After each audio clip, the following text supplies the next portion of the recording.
नवाब शाम जी अगर ॻाल्हि कयूं त अॼु उते जेका आहे शहीद बेनज़ीर भुट्टो यूनिवर्सिटी शहीद बेनज़ीराबाद पारां रांदियूं भराए अमन जे उनवान हेठि जेका आहे अॼु 11 नवंबर खां जेका यूनिवर्सिटी सतह ते रांदियूं करायूं वञनि पियूं, जिते अॼु जेका आहे क्रिकेट, रसो छिकण ऐं ॿियूं जेका आहे गेम्स उते खेॾायूं वयूं आहिनि नवाब शाह में, जंहिंमें जेका छोकिरियूं छोकिरा ऐं मुख़्तलिफ़ एथलीट्स उन्हनि सभिनी जेका शिरकत कई आहे, पार्टिसिपेट कयो आहिनि गेम्स में। असां जेका रिपोर्टर आहे नवाब शाह जो समीर शाहानी उन ॾे हलूं था, उन्होंने हिकु ज़बरदस्त पैकेज भी ठाहियो, तव्हांखे ॾेखारूं था पहिरीं, उन ते जेका आहे वधीक ॻाल्हि ॿोल कंदासीं। तव्हां हीउ पैकेज ॾिसो। मां इन वक्त मौजूद आहियां शहीद बेनज़ीर भुट्टो यूनिवर्सिटी शहीद बेनज़ीराबाद में ते स्पोर्ट्स वीक के हवाले से जो मुनक़द किया है स्पोर्ट्स वीक, जैमें पूरो हफ़्तो जो है स्पोर्ट्स हलंदो हिते। शागिर्दाणी मौजूद आहिनि, जेके रांदीगर आहिनि उहे मौजूद आहिनि, जेके शागिर्द आहिनि जेके स्पोर्ट्स सां चाह रखंदा आहिनि उहे मौजूद आहिनि। उन्हनि सां ॻाल्हि ॿोल कंदासीं त स्पोर्ट्स में हू केतिरो चाह था रखनि ऐं स्पोर्ट्स आख़िर जेको शागिर्दनि खे पढ़ाई सां गॾोगॾु ज़हन खे फ्रेश रखे थो। त इन हवाले सां असां हींअर मौजूद आहियूं, त अचो त हितां जेके रांदीगर आहिनि उन्हनि सां ॻाल्हि ॿोल कयूं त उन्हनि जो छा चवणु आहे। मां IT डिपार्टमेंट सां ताल्लुक़ रखंदी आहियां ऐं स्पोर्ट्स में ॾाढो मज़ो ईंदो आहे ऐं इन में मतिलबु असांखे चांस मिलंदो आहे त असां पंहिंजी स्किल हिते ॾेखारे सघूं। अच्छा, स्पोर्ट्स में शागिर्दाणियूं घटि हिसो वठंदियूं आहिनि, छाकाणि छो त शागिर्दाणियुनि खे अॻिते आणण बि नथा चाहिनि माण्हू ऐं पंहिंजा ॿार बि नथा चाहिनि। उन हवाले सां तव्हां शागिर्दाणियुनि खे कहिड़ो मैसेज ॾियणु जेके स्पोर्ट्स सां चाह रखनि? मां इहो चवणु थी चाहियां त तव्हां अॻिते ईंदो त पोइ तव्हांखे चांस मिलंदो, ईअं तव्हांखे न मिलंदो। तव्हां अॻिते अचो, तव्हां इहो ॾाढी भली शइ आहे, तव्हां ईंदो त पोइ तव्हांखे चांस मिलंदो ऐं हिन में ॾाढो मज़ो ईंदो आहे। माना शागिर्दाणी स्पोर्ट में हिसो वठनि? जी जी वठनि, छो न वठनि, असां पाण वठूं था। मां टग ऑफ वॉर में।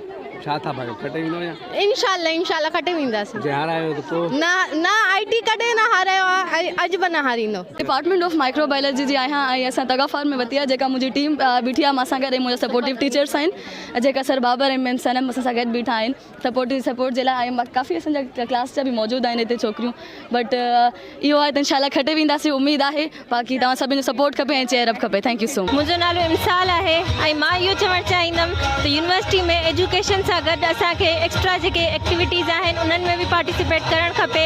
जीअं त असां स्पोर्ट्स में पार्टिसिपेट कयो आहे ऐं असांखे इलाही ख़ुशी थी थिए त असां पंहिंजे डिपार्टमेंट खे रिप्रेज़ेंट था कयूं, शर्ट्स पाए करे, किट्स पाए करे, ऐं इन सां असांजो माइंड हेल्दी थींदो आहे, असांजी हेल्थ बि सही थींदी आहे। इहो तमामु भली अपॉर्चुनिटी आहे जेका यूनिवर्सिटी असांखे ॾिनी आहे ऐं असां हिन में पार्टिसिपेट कयो। Thank you. So sports week Shaheed Benazir Bhutto university में हुनजो आगाज़ थियो आहे ऐं वाइस चांसलर प्रोफेसर डॉक्टर मदद अली शाह जे तरफ़ां हीउ जेको आहे हिकिड़ो अहिड़ो प्लेटफॉर्म आहे जिते यूनिवर्सिटी जे अंदरि शागिर्द न सिर्फ़ु पंहिंजी एकेडमिक साइड्स बल्कि उन खां अलावा स्पोर्ट्स में जीअं त तंदुरुस्ती ऐं उन्हनि जी ज़हनी सलाहियतुनि खे वधीक जेको आहे सलाहियतूं बख़्शण जे लाइ शागिर्दनि जे लाइ हिकिड़ो ॾाढो भलो मौक़ो आहे। बाबा अॼु यूनिवर्सिटी जे अंदरि स्पोर्ट वीक रखियलु वञियल आहे, जंहिंजे अंदरि असांजा सभु डिपार्टमेंट मिली जुली करे हिक ॿिए सां क्रिकेट खेॾी करे असां पंहिंजो जेका जोश और जज़्बो ज़ाहिर था करनि।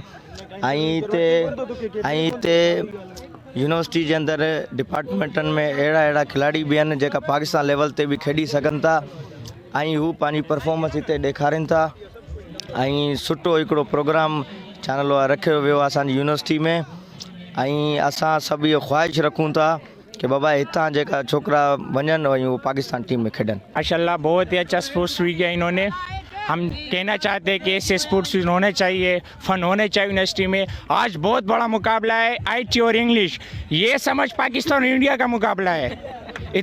इतना बड़ा मुकाबला होगा आज इंशाल्लाह। अबू सबा में स्पोर्ट्स वीक क्रिकेट ख़ासि करे क्रिकेट इंजॉय पियो कयां ऐं इंग्लिश खे रिप्रेज़ेंट पियो कयां। सो ही वाइस चांसलर जे तरफ़ां असांखे ॾाढो बहितरीनु चांस मिलियो आहे ऐं हिन जे हिसाब सां असांखे पाकिस्तान जी टीम ताईं बि वञण जी हिकु मौक़ो मिली सघियो आहे, पंहिंजी परफॉर्मेंस ॾेखारे अॻिते बि वधी सघूं था। सो असां शुक्रगुज़ार आहियूं यूनिवर्सिटी जी इंतिज़ामिया ऐं ख़ासि करके प्रोफेसर पंहिंजे वाइस चांसलर डॉक्टर मदद अली शाह जा। असां वटि ॾिसो हिते फैसिलिटीज़ सॼियूं जेके आहिनि उहे मौजूदु आहिनि। गर्ल्स जे लाइ बि तमामु घणी फैसिलिटीज़ मौजूदु आहिनि। उहे गर्ल्स जे लाइ असां वटि स्पेशल अलॻि टाइम जेको आहे टाइम स्लॉट्स उहे अलॻि मौजूदु आहिनि, जंहिंमें गर्ल्स जेके आहिनि उहे पंहिंजी प्रिपरेशन कंदियूं आहिनि। रांदीगरनि जा ॻाल्हियूं ॿुधियूं, हिननि जो चवणु आहे त असां हिते यूनिवर्सिटी लेवल ते हीअं रांदि करे रहिया आहियूं, खेॾे रहिया आहियूं ऐं स्पोर्ट्स असां चाह रखूं था जेकॾहिं असांखे जेकॾहिं मौक़ो मिलंदो असां स्पोर्ट्स जे लेवल सां ऐं पाकिस्तान जे लेवल ते स्पोर्ट्स खेॾंदासीं। जी।